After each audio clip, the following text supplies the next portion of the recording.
intermedio. Las 5:46, las 4:46 en Canarias. Yo creo que este es uno de los temas que preocupa a la sociedad en general. Bueno, el deporte obviamente preocupa a la sociedad en general porque forma parte de la sociedad.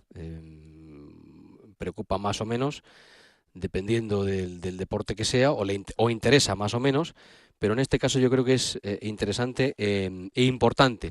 Y lo hablábamos ayer porque ayer es cuando salía la noticia. Ya decíamos, el expresidente de la Federación Española de Deportes para Discapacitados Intelectuales, la FEDI, es el único de los 19 imputados en el caso de los falsos paralímpicos que ha sido condenado a una multa de unos 5.400 euros, mientras que al resto de los imputados se les ha retirado los cargos. Tiene que ver con la participación de deportistas que no eran discapacitados intelectuales en el equipo paralímpico español de baloncesto eh, para discapacitados intelectuales. La sección 23 de la Audiencia Provincial de Madrid celebró ayer el juicio contra 19 miembros de la FEDI y del equipo español de baloncesto que ganó una medalla de oro en los Juegos Paralímpicos de Sídney, cuando únicamente 2 de los 12 jugadores tenían alguna discapacidad. Estaba previsto que el juicio se prolongase durante varios días, pero un acuerdo entre las partes conllevó a que se retiraran las acusaciones a 18 de ellos, de manera que quedaron absueltos, asumiendo las responsabilidades por lo sucedido el expresidente de la Federación, Fernando Martín Vicente, que ayer reconoció y aceptó el delito continuado de falsedad en documento oficial y otro de estafa. Por el primer delito se le impuso una multa de 10 euros al día durante 12 meses y por el segundo una de la misma cuantía durante 6, lo que suma unos 5.400 euros. El fiscal y la acusación popular pedían inicialmente 2 años de prisión para los 18 acusados, pero finalmente las partes pactaron que solo se condenase al máximo dirigente de la Federación por la citada multa. Al aplicar las atenuantes de dilaciones indebidas, el proceso duraba ya 13 años, y reparación del daño. Esta última se aplica porque Fernando Martín Vicente Martín Vicente hizo efectivo el pago de 142.355 euros para restaurar el dinero que supuestamente defraudó al cobrar subvenciones concedidas porque los deportistas eran supuestamente discapacitados, según informaron fuentes jurídicas. Los hechos enjuiciados se conocieron tras los Juegos Paralímpicos de Sídney 2000, en los que el periodista Carlos Ribagorda, de la revista Capital, participó como jugador del equipo de baloncesto que ganó la medalla de oro sin tener ninguna discapacidad, precisamente para demostrar que la mayoría de los integrantes del equipo no la sufrían. El Comité Paralímpico Español retiró las medallas a los jugadores, abrió una investigación y el proceso judicial se dilató porque las defensas de los imputados recurrieron en numerosas ocasiones y las partes no se ponían de acuerdo, según subrayó el letrado del Comité Paralímpico Español, Pedro Colina. Colina sostuvo que se trataba de un acuerdo satisfactorio, aunque juzgar 13 años después no es bueno, y ha explicado que al principal encausado le iba a corresponder una pena muy parecida a la que se ha pactado hoy si el juicio hubiera sido seguido adelante debido a las citadas atenuantes. El abogado de Fernando Martín, José Antonio Choclán, dijo tras el juicio que se ha llegado a una solución negociada y práctica para su cliente y para el resto de los procesados. El periodista que destapó la trama en el año 2000 dijo que entró en el equipo de baloncesto que fue Sídney porque tenía constancia que desde hacía 2 años se cometía ese delito, y sostuvo que los acusados lo hicieron en el Mundial de Brasil de 1998 con 4 deportistas sin ningún tipo de minusvalía, y en el Eurobásquet de 1999, donde jugaron 9.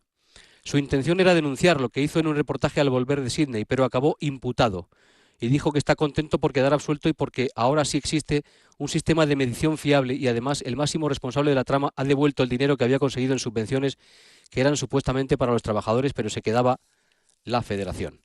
Es decir, que estamos ante un caso de mucha trayectoria social.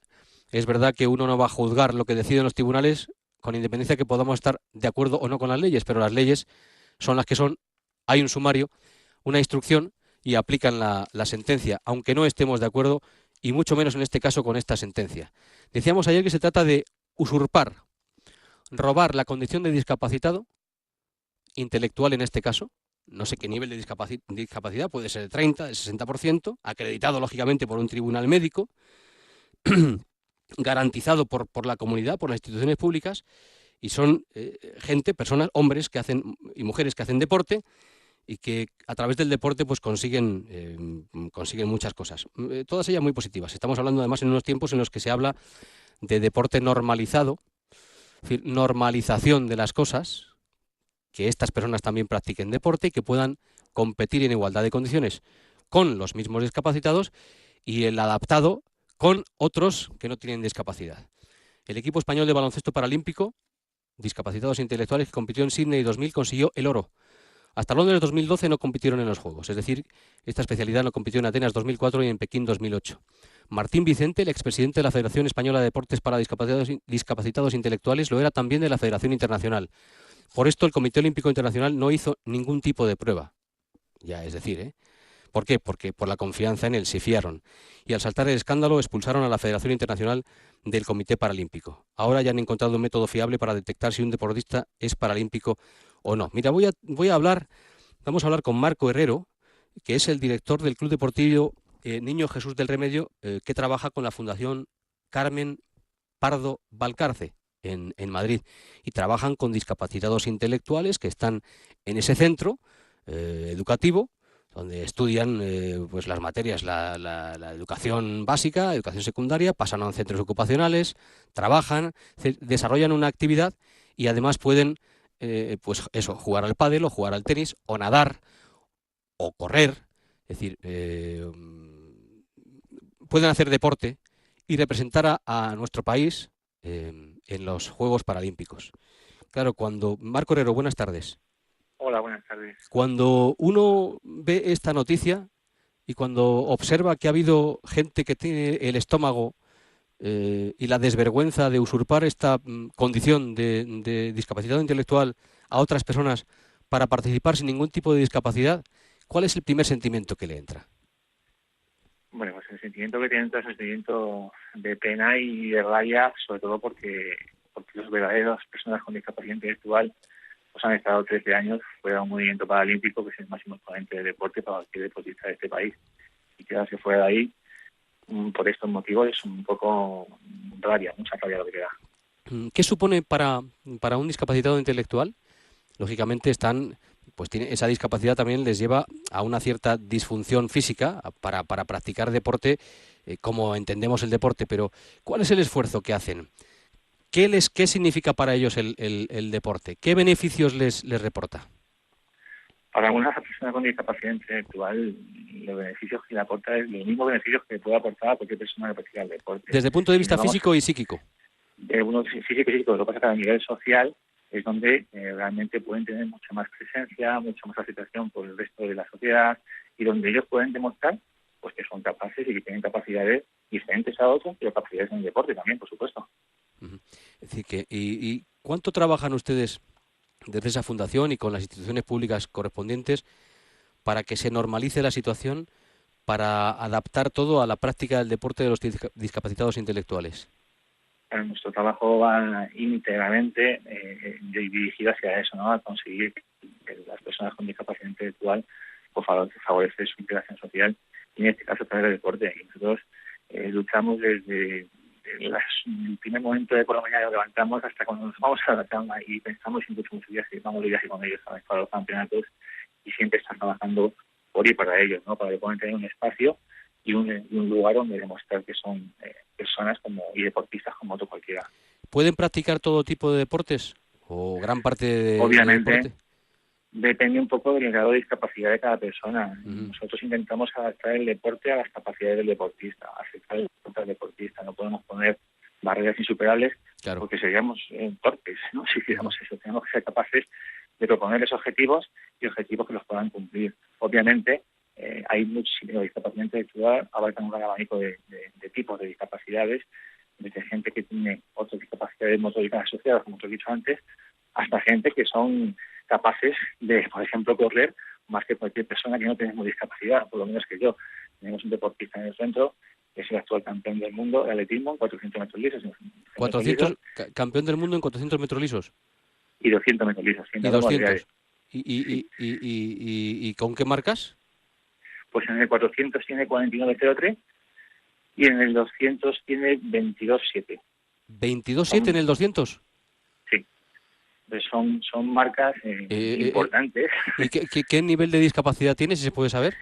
Es una discapacidad intelectual ligera. Ajá. ¿Vale? Dentro de los grados de discapacidades existe discapacidad intelectual ligera, moderada, grave y profunda. Sí, sí. En este caso, en el deporte de máxima competición, como está hablando del deporte paralímpico, de momento tienen cabida solamente esas personas, las personas que tienen discapacidad ligera y grandes capacidades motrices para la práctica deportiva. Estamos hablando de un chico que es campeón del mundo de 400 metros lisos con una marca de 49.03 y 200 metros, atención, luego le preguntaré a Julio César Iglesias, que también sabe mucho de atletismo, 22.7 en 200 metros, 22.7 y en 400 metros, que es velocidad continuada y es una prueba durísima, 49.03 es un marcón.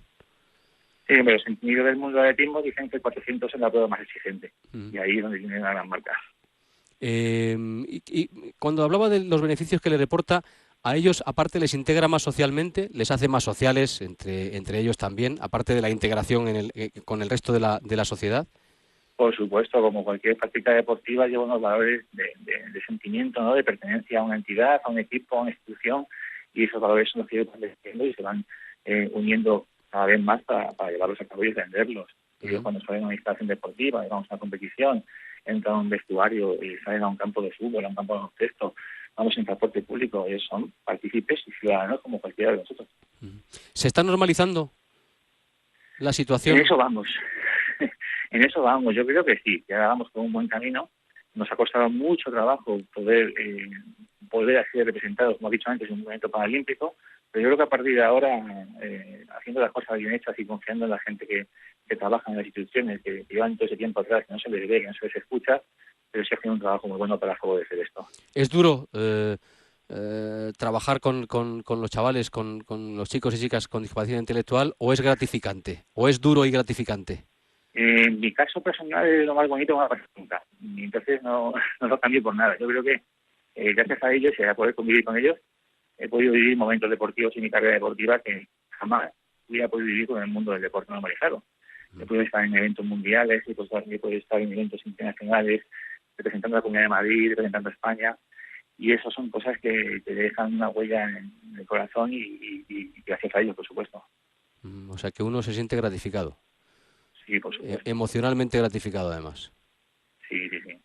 Si te gusta el deporte, como en mi caso, y he vivido siempre con el mundo del deporte en la cabeza, la puerta que me han podido abrir ellos y las posibilidades que me han dado, yo jamás podré devolverle una recompensa como me han dado ellos a mí. ¿Qué nivel de disciplina tienen, de autodisciplina, de fortaleza para superarse? Todo va en función del grado de discapacidad. Nosotros trabajamos desde que tienen un nivel bajito hasta que tienen un nivel alto. El deporte conlleva unos valores sociales, de actitudes, de conductas, de hábitos. Intentamos que el que tiene menos capacidad explicarse de una forma que sea capaz de entenderlo, y al que tiene más capacidad exigirle que lo cumpla, por supuesto. Cuando han comentado esta noticia que salía ayer y que se ha visto hoy, también hemos visto en las páginas del Mundo, ¿el comentario ha sido solo de pena, de rabia o más allá de eso? Hombre, sinceramente me va más allá. Me salen muchas cosas, pero no dices ninguna, ¿no? Porque te quedas 13 años que has trabajado durante toda tu vida, pues para poder darle lo que se merecen, ¿no? A que ha podido poder tener beneficios del mundo del deporte, becas deportivas paralímpicas, luchar por ellos. Pues te has dado cuenta que has tenido durante mucho tiempo las puertas cerradas, y el año 2000, que ocurrió el escándalo de Sydney, hasta el 2013, hasta el 2012, son los Juegos de Londres, perdón, pues ha habido muchos deportistas con grandes capacidades en el mundo del deporte y con discapacidad intelectual que no han podido tener un beneficio del deporte como lo ha podido tener otro deportista. Eso es lo que te duele. Es usurpar, no ya una... es usurpar la condición de discapacitado por parte de personas con capacidades, es decir, robar eso, que es gravísimo, de una gravedad infinita, aparte del robo que significa el quitarles el puesto para poder disputar una competición.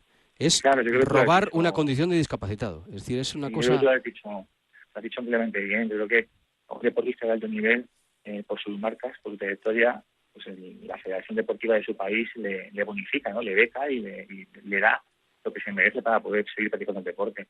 En este caso se lo hemos quitado, y encima personas con discapacidad es un poco duro pensarlo, sí.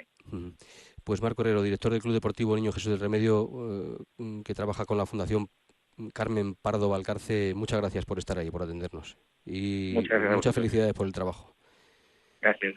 El dato viene hoy reflejado en las páginas de Marca. Entre las 10 grandes mentiras del deporte de Guardian, incluye el caso del equipo de básquet de jugadores capacitados españoles, que no lo eran, entre las 10 mentiras más importantes de la historia del deporte, junto con las de Ben Johnson o la mano de Dios de Maradona. Es de una tristeza. El señor Martín Vicente, no soy yo quien para juzgarle tampoco, analizar críticamente, bueno, sí puedo hacer un juicio crítico, eh, supongo que seguirá saliendo a la calle. Supongo que tiene la desvergüenza de seguir saliendo a la calle con esa losa pesada que supongo que también tendrá sobre su conciencia, porque no tiene nombre lo que ha hecho. Bueno, tiene un nombre. Ayer lo hablábamos con Roberto Gómez Chávez. Asco, simplemente asco. 6 y 2, 5 y 2 en Canarias.